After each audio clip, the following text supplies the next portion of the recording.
Gonna move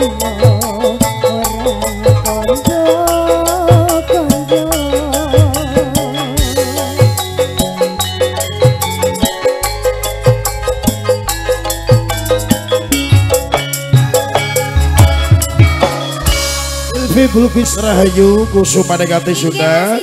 Kangge juga to sedaya tamu pakormat ingkang sapunika sampun keprang rawuh mligi atur kunjuk dumateng kang hamba gugati panjenenganipun Ibu Rian dan juga Mas Aris Kancil. Tamunipun kathah sangat ya nok. Alhamdulillah. Awit kalau mau sonten. Niki wau hajatipun napa to Mas? Hajatipun tasyakuran walimatul khitan anak tiga-tiganya dibarengi dadi siji. Alhamdulillah. Tadi Mbak Rian karo Mas Aris kuwi nok. Ngirit. Nyapa Mas? Kok ngirit? Lah wayahe digawe ping 3 Oh iya Mas ya.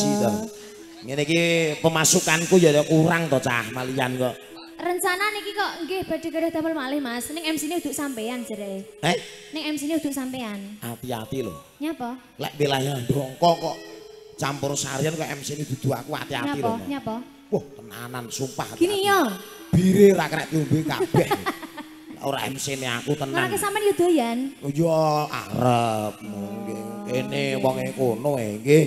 Iki Mbak Mas Aris kalian Mbak Rian. Wah, jan Mas Aris. Lah, Masya Allah. Nggih, dinapakan Ibu Rian ingkang pundi no? Bu Rian nggih sebelah to, Mas. Pasangan. Mbak Rian. Loh, cantik sekali Masya Allah. Bojomu ki jolno sing ngono kae lho, Mas. Ya ora nuntut goblokmu iki kok. Ora nuntut piye? Bojoku kuwi anake petani nyel kae lho. Yo lah Mas, aku jan sampe mesakne karo Mbak Tiwi kae, Mas. Kok ajake kok geringnya apa tertekan ngono karo sampean? Ya kerep tak apusi, mau wedok ning alam dunya sing kerep tak apusi bojoku tok kae. Ya, Bu Rian.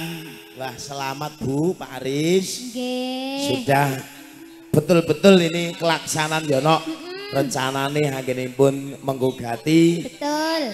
Ning iki kok telung anak dadekne sitok wayahe ping 3 le digawe ning didadekne siji. Ya ora apa-apa to, Mas. Ya muga-muga sok Pepin sing gedhe dhewe kek ndang gamane dipakne ya Pin kek rabiyo. Amin. Kek kancamu ki oleh pangan neh kek mbokmu karo pakmu ya Pin. Amin. Alhamdulillah. Ketoke yo kok wis meh to, Mas. Meh apane mong bocah kae nguyuh ae karo ndodok lho. Lah dek kapan ki sing digoncengi ki sapa, Mas? Pepin iki lek nguyuh karo ndodok ngene iki lho. Nyapa?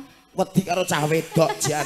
Aming motor sebi ae sing lulus-lulus. Singo ya.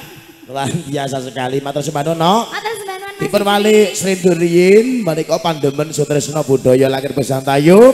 Kalau mau ugi sampun dawuh kali kula Mas Ijrik balik Tayub nggih Mas nggih. Siap. Nyun sewu Bapak Ibu keranten dalu menika mboten mawi pramugari mbok pilih nika mau saking pihak keluarga dipun pasrahne teng kula piyambak anggenipun pratitisaken sampur mbok pilih mangke anggen kula pratitisaken sampur katur kunjuk dumateng sedaya kemawon wonten kirangipun nderek yun kalepatan sak ageng-agengipun.